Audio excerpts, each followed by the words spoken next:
இன்றைய அரசியல் ஆடுகளத்தில் என்ன செய்தி, அரசியல் செய்திகள், அரசியல் கூத்துக்கள், நம்ம முட்டாள் அரசியல்வாதிகள் என்னென்ன பண்ணியிருக்காங்க அப்படிங்கிறத முதல்ல பார்ப்போம்.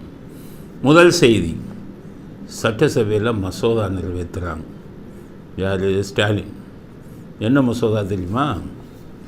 ஜாதிவாரி கணக்கெடுப்பு நடத்தணும் அப்படின்னு மத்திய அரசாங்கத்துக்கு மசோதா போட்டு அனுப்புகிறான். ஏன் இந்த டைம் இவ்வளவு அவசரமாக மசோதாவை கொண்டு வரணும்? கள்ளக்குறிச்சி பிரச்சனை பெருசாகிடுச்சு. சட்டசபையை எதிர்க்கட்சிகள் நடத்த விட மாட்டேங்கிறாங்க.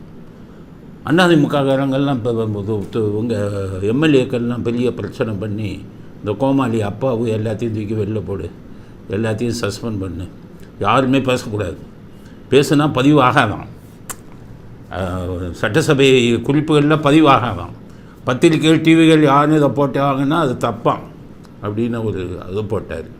அதையும் மீறி இப்போ இன்றைக்கி போய் உண்ணாவிரதம் இருக்காங்க அதிமுகவிலேருந்து. சட்டசபையிலேருந்து சஸ்பெண்ட் பண்ணதுக்கு பெரிய எதிர்ப்பு தெரிவிச்சு கள்ளக்குறிச்சி பிரச்சனையை எப்படி அமுக்கிறது?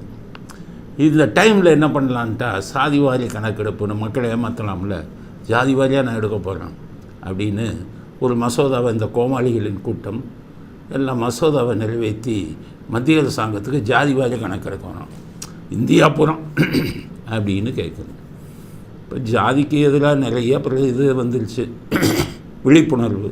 ஜாதி இல்லாத ஒரு சமுதாயத்தை உருவாக்கணும் அப்படின்னு சொல்லி நிறையா விழிப்புணர்ச்சி வந்துருச்சு. இந்த டைமில் இந்த கூட்டம் என்ன பண்ணுறான், கள்ளக்குறிச்சி பிரச்சனையை மறைக்கணுங்கிறதுக்காக ஒரு மசோதா ஜாதி வாரியாக இந்தியா புறம் கணக்கெடுறா அப்படின்னு சொல்கிறான்.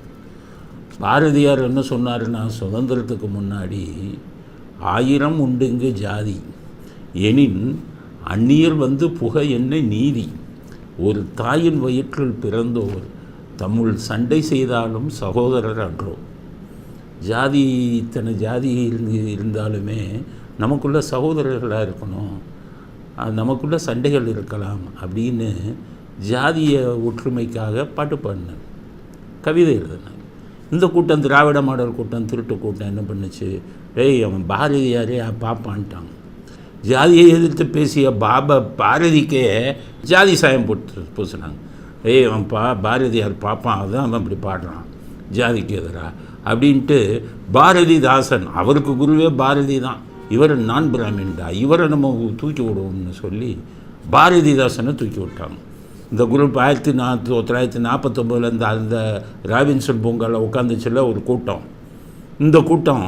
இந்த கூட்டத்தில் அவர் பேரையும் சேர்த்து பாரதிதாசன்னு தூண்டி விட்டாங்க. அதுக்கப்புறம் அவருக்கே கருணாநிதி வந்து முதுகில் குத்துனார், ஆப்படித்தார், எல்லா வேலையும் பண்ணிட்டார், அவரே ஒரு வழி பண்ணிட்டாங்க. ஆக பாரதியாரையே திட்டின கூட்டம். அவர் தான் சொன்னார், ஜாதி நமக்குள்ளே என்ன ஜாதி, நம்மளாம் சகோதரர்கள் இல்லையா அப்படிங்கிறத அவர் வலியுறுத்தினார். அப்படி இருக்கும்போது இன்றைக்கி அரசியல்வாதியை மக்கள் மத்தியில் ஜாதியை தூண்டி விடுறான். ஏன் தூண்டி விடுறான்? அவனுக்கு அரசியல் லாபம் வேணும். இப்போ ஜாதி வாரியாக கணக்கெடுக்கணும்னு சொல்லி தீர்மானம் போடுறாங்கல்ல, இதனுடைய பின்னணி என்னன்னு பார்த்தீங்கன்னா, ஏற்கனவே மெட்ராஸ் ஹைகோர்ட்டு ஜாதி வாரியாக கணக்கெடுக்க சொல்லி மத்திய அரசாங்கத்துக்கு வந்து ஆர்டர் போட்டாங்க. இந்த கூட்டம் தான் இந்த கூட்டத்தில் ஒரு ஆள் வந்து கேஸை போட்டாங்க. சுப்ரீம் கோர்ட் சொல்லிச்சு, அந்த ஆர்டர்லாம் ரத்து செஞ்சிச்சு. சொல்லிவிட்டு என்ன சொன்னாங்க, அது அரசாங்கத்தின் கொள்கை முடிவு, அதில் என்ன நீ தலையிடுற முடியாதுன்னு சொல்லி டிஸ்மிஸ் பண்ணாங்க. இது இந்த கூட்டம் படிச்சிருக்குமா? இது எங்கே படிக்க போகுது? தலையும் புரியாது, வாழும் புரியாது. இந்த கூட்டம் படிக்கவே இல்லை. அதுக்கடுத்தது இப்போ சுப்ரீம் கோர்ட்டில் கேஸ் போச்சு. சுப்ரீம் கோர்ட்டில் என்ன கேஸ் போச்சுன்னா, மகாராஷ்டிராவிலேருந்து போட்டாங்க ரிட் பெட்டிஷன், ஜாதி வாரியாக இந்தியா பூரா கணக்கெடுக்கணும். அப்போ மத்திய அரசாங்கத்திட்ட கேட்டாங்க சுப்ரீம் கோர்ட். என்னையா ரொம்ப நாளாக கேட்டுக்கிட்டே இருக்காங்க இந்த குரூப்பு, இந்த அரசியல்வாதிகள், மக்களில் யாரும் கேட்கல, இந்த அரசியல்வாதிகள் தூண்டி விட்டுக்கிட்டு இருக்கான், ஜாதி வாரியாக கணக்கெடுக்க சொல்கிறானே, ஏற்கனவே நாங்கள் டிஸ்மிஸ் பண்ணிட்டோம், ஹைகோர்ட்டு நம்ம சென்னை உயர்நீதிமன்றம் எடுக்க சொல்லி சொன்னதை டிஸ்மிஸ் பண்ணிட்டோம், உனக்கு அதிகாரம் இல்லைன்னு இப்போ திருப்பி கேட்குறாங்க. இங்கே கேட்குறாங்க மகாராஷ்டிராவில், என்ன உங்கள் கருத்து தான் என்ன அப்படின்னா, மத்திய அரசாங்கம் சொல்லிச்சு, இந்தியா முழுவதும் மொத்தம் ஜாதி எவ்வளவு ஜாதி இருக்குதுன்னு தெரியுமா? ஏன்னா 2011 சென்சஸ் எடுத்தாங்க. 2011 சென்சஸ், அதில் வந்துக்கிட்டு ஜாதியும் ஓரளவு நோட் பண்ணாங்க. அப்போ அவங்க என்ன சொன்னாங்க, 6,47,000 ஜாதி இருக்குது இந்தியாவில். ஒரு ஜாதியா 2 ஜாதியா உட்பிரிவுகளும் சேர்த்து 6,47,000 ஜாதி. தமிழ்நாட்டில் சொன்னா 377 மெயின் ஜாதி, அதில் உட்பிரிவுலாம் சேர்த்திங்கன்னா 1000 போகும். தமிழ்நாட்டிலேயே 377 ஜாதி, உட்பிரிவை சேர்த்தா ஆயிரக்கணக்கான இது போகும். இதில் நான் ஜாதியை எப்படி எடுக்க முடியும்? அதன் நடைமுறைக்கு சாத்தியமில்லை. மத்திய அரசாங்கம் சொல்லிட்டாங்க, நடைமுறைக்கு சாத்தியமில்லை. அவங்க சொன்னது எதோ சொல்கிறான்னா, போய் சென்சஸ் எடுக்கும்போது ஜாதி, உட்பிரிவு ஜாதி இதெல்லாம் கேட்டு அதெல்லாம் எடுத்து சென்சஸில் கொண்டு வருது. அவ்வளவு 130 கோடி ஜனத்தொகை கொண்ட இந்த நாட்டில் அது சாத்தியமில்லைன்னு சொல்கிறான். உடனே இந்த கூட்டம், இவன் சங்கி, இவன் பிஜேபிக்காரன் ஆட்சியில் இருக்கான், சமூக நீதிக்கு எதிரானவன், இவன் தான் கெடுக்கிறான். சரி, நான் என்ன சொல்கிறேன், 377 ஜாதிப்பா, உட்பிரிவை சேர்த்தா ஆயிரக்கணக்கில் போகுதுங்கிறாங்க. மத்திய அரசாங்கம் சொல்கிறாங்க, சுப்ரீம் கோர்ட்டில் அஃபிடவிட் ஃபைல் பண்ணியிருக்காங்க, சத்தியப்பிரமாண வாக்குமூலம். சரி ஆச்சு, 1000 ஜாதி இருக்குன்னே 1000க்கு மேற்பட்ட. இப்போ நம்ம தமிழ்நாட்டில் சில ஜாதிகள்லாம் அப்படியே அதாவது ஒன்றாக சேர்ந்து ஒரு அமைப்பாக இருக்காங்க.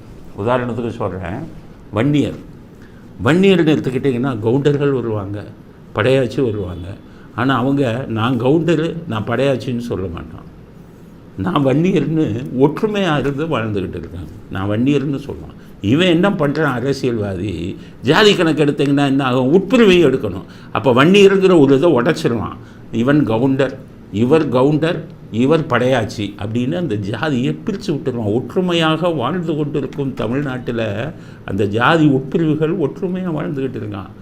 அவனை பிரிக்கணுங்கிறது தான் அரசியல்வாதியோட எண்ணம். காரணம், அப்போ தான் அந்த ஜாதியை பிரித்து இவனால் ஓட்டு வாங்க முடியும்.